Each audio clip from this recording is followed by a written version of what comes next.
want the last episode to get too long, so I created a separate small podcast that goes with the diminished ovarian reserve discussion. What I'd like to talk about are the questions I get asked a lot about what should you do for diminished ovarian reserve. And I'm going to break this into a couple things. First, I'm going to talk about supplementation, very mildly about some things that can help it.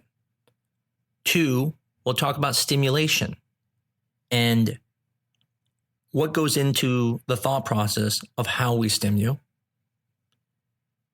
And three, decision making.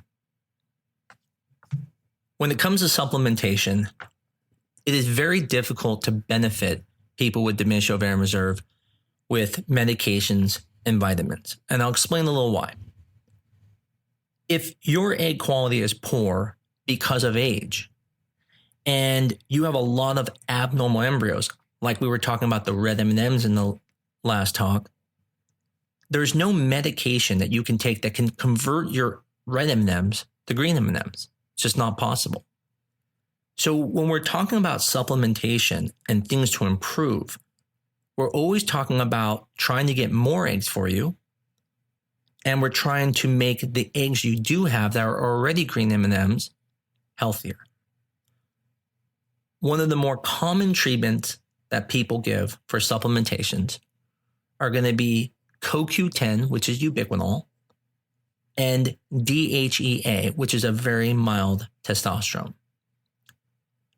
I've seen a lot of interesting things done with these. I've seen people check DHEA levels and tell patients they don't need to be on it or be on it. But in the end, I want you to understand what these two things do. CoQ10 is to help improve the eggs.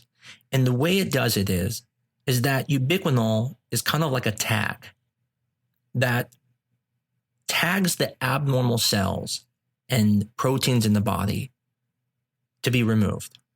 And when you get older, we find that you have less of this. And so, like we were talking about in the last episode, sometimes people get hit with the diminished ovarian reserve tag, even though their diminished ovarian reserve is not the same type as someone who's older. So CoQ10 is really more beneficial for someone who is older, who you would expect to have lower ubiquinol levels in. If you're young and just make fewer eggs, it may not help you as much, but it won't hurt to take it. Most people recommend about 600 milligrams of CoQ10. If you're taking the metabolized form, you can get away with less. DHEA is a mild male hormone. And the thought process behind that, and the thought process behind even people given testosterone, is that it might increase your antral follicle count. That is that base number at the beginning of the month of how many eggs you might get. So for my wife, who only made 3 eggs, she was actually making 1 to 2 eggs when we went to our second IVF cycle. I put her on DHEA, and you need to be on that for 3 months. And the reason it needs to be 3 months is because the eggs that you release today were made 3 months ago. So we want to benefit them. You have to give time for the benefit to show up. Now, using DHEA in someone who has a high antral follicle count may not have as much benefit. There are some articles out there that demonstrate DHEA may even improve egg quality, but those aren't as strong. I tend to use DHEA when people have a low antral follicle count to help improve, maybe make another egg. So if you're only making 2 eggs and you can now make a third one, that's a pretty big increase. Another issue that comes with diminished ovarian reserve, because it's usually associated with people who are older, is inflammation. People who have high inflammation, such as high insulin resistance, can lead to poorer egg quality. And so some doctors will use things like prednisone, dexamethasone, which are both steroids. Some people have even used inositol. All of these work towards the same thing, which is decreasing inflammation. At our clinic, anyone deemed to have diminished ovarian reserve will usually be put on dexamethasone to reduce that inflammation. How well this works is controversial, but again, one of those things that shouldn't hurt anything is why many doctors do it. I like to look at stimulations in categories. I get second opinions all the time, and I explain to patients it's so easy to look at the outcome and think that everything went bad, when in reality, everything went good and they just didn't get pregnant. I like to think of IVF cycles kind of like marathons.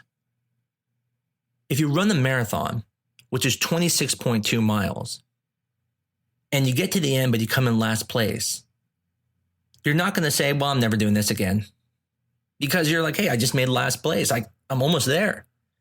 Versus if you fall in the first 2 miles of a marathon and you ask your friend, hey, do you think I should do this again? I'd be like, no, you fell down in the first 2 miles of a 26.2 mile run. You definitely cannot do this. You need to stop. That's kind of how I see IVF cycles. If you're going through an IVF cycle and all your eggs are dying by the third day and nothing's making it, it's kind of like falling down in the beginning of that marathon. But if you go through the whole marathon, which is going through the whole IVF cycle, get blastocyst, and just none come back normal, well, you still did great during the IVF cycle. Definitely try it again. Why would you not? The problem wasn't you running the marathon. The problem is you just didn't come in first place this time. Now, when you look at IVF cycles, I break it into parts. So the first part I call, which is the prep phase. The prep phase is getting your body ready for the IVF. The second part is the stimulation. That's where you're taking your medications. That's where you're making the eggs grow. The third part is the retrieval. Not everyone is as good as others at retrieving eggs. The fourth part is the culture. How are your embryos in the culture? The fifth part is the transfer. Now, some of these things you can't change, but let's start with each one. So let's start with first the prep phase. Why do we put people on birth control? The reason we put people on birth control is it synchronizes the eggs. Anyone who's ever done an intrauterine insemination has seen how their eggs spread apart. They'll have like a 20 millimeter follicle, a 15 millimeter, and a 12. That's not good because there's a zone of maturity between 15 and 20 millimeters. So if your follicles are above that, they're post-mature. If they're below that 15, they're immature. So birth control gets them to line up kind of like a race. They all go on the starting line. We don't want anyone cheating. And then we start the stimulation. The problem is some of the prep phases are very suppressive. So if I have someone who makes very few eggs, sometimes I won't put them on birth control because I'm concerned about the oversuppression. This is why some places, like ourselves, don't go over about 21 days of birth control due to the suppressive effects. Now, there are essentially 3 types of suppression: birth control, progesterone only, and estrogen only. Now, you can also do what's called a cold start where you don't go on anything. But the point is there are benefits to each one, and there's different ways to do that. That decision is never wrong. That's a decision that your doctor needs to make that's best for you. Just because you have diminished ovarian reserve does not mean you shouldn't go on birth control. It's just that if things don't go well and you make fewer, it might be a place to adjust to maybe get a couple more eggs. The second area is the stimulation. There are essentially 3 types of IVF protocols. There is what's called a lupron, sometimes called a long lupron, or called an agonist cycle. That is where you take a hormone like lupron, suppress the brain so it makes no hormones, and then the doctor controls all the hormones for your stimulation. The second type of protocol is called an antagonist. An antagonist is where your body doesn't have any suppression to prevent ovulation.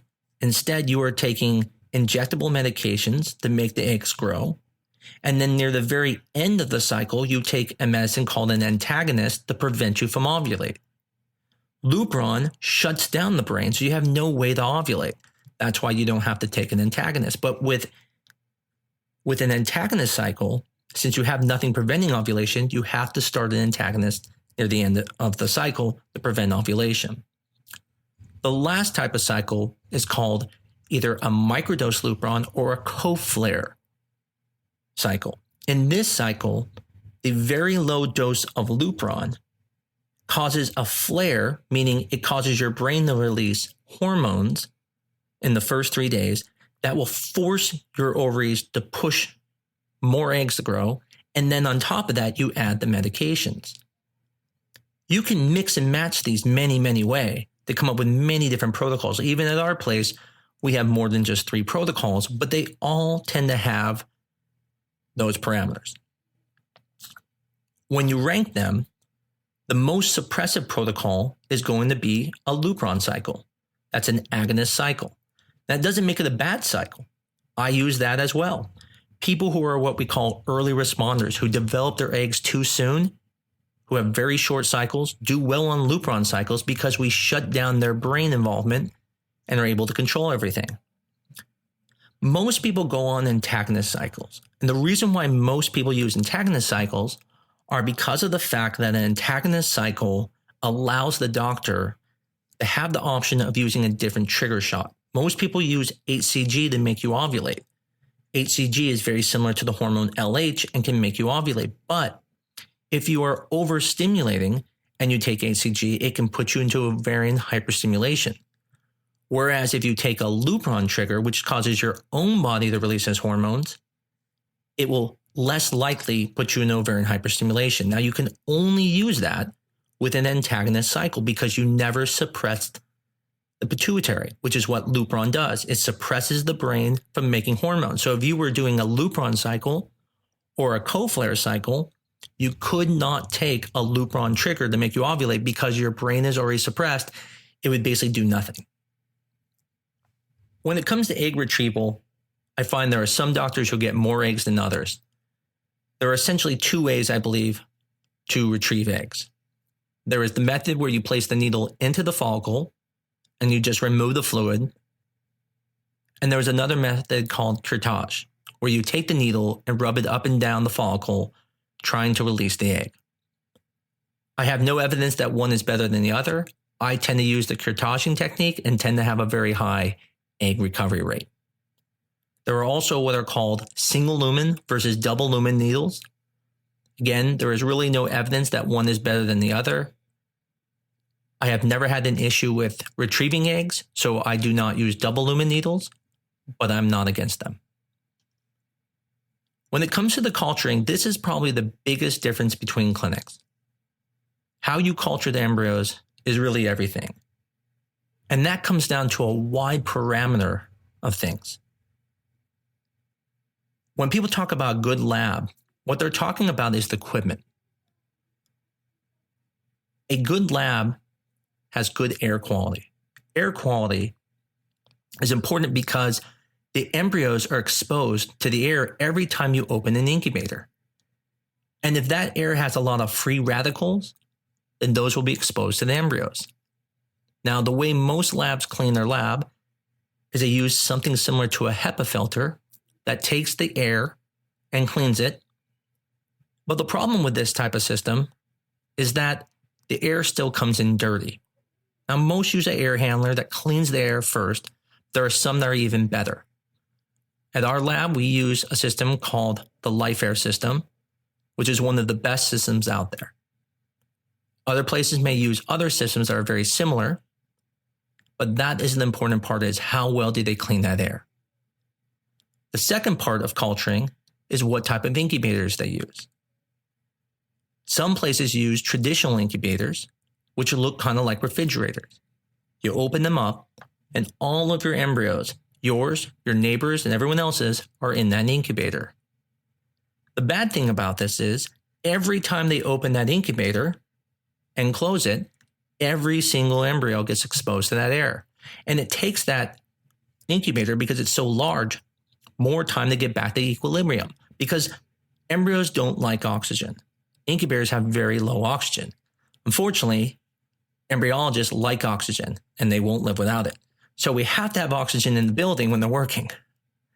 Now, other places like ours use what are called benchtop incubators. Benchtop incubators are very, very small incubators. When you open a benchtop incubator, potentially you don't even disturb the neighbor. And when you close it, within a couple minutes, it's back to equilibrium. This provides less stress onto the embryos and provides a better experience. The last part we talked about is the transfer technique. There are many ways to transfer.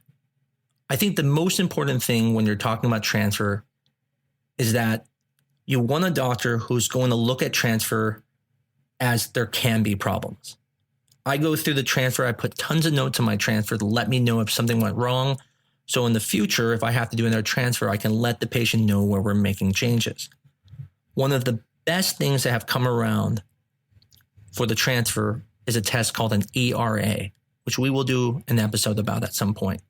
That stands for endometrial receptivity assessment. And we are now able to find what is the perfect timing for your transfer. That is in regard to the progesterone. So we assume everyone wants the embryo to fall on day 5 into the uterus because that's what happens naturally. But there are some people who really need 6 days of progesterone before the transfer. Others need 4 days of progesterone. And this is a very important part. And I would say someone who only has 1 embryo, this is extremely important.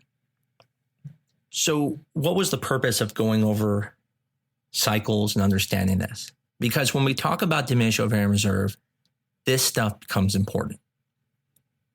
If you are 25 years old, you have great ovarian reserve, almost anywhere you go, you are going to get pregnant. I don't care if that lab is great. I don't care if they're not great. You're going to get pregnant. But if you have diminished ovarian reserve, such as poor egg quality, such as low antral follicle count, low AMH, you need to make sure you're at the right lab. Because, for example, if you make fewer eggs, then you need to make sure you're at a lab that has a high conversion rate, meaning every embryo you make makes it the blastocyst.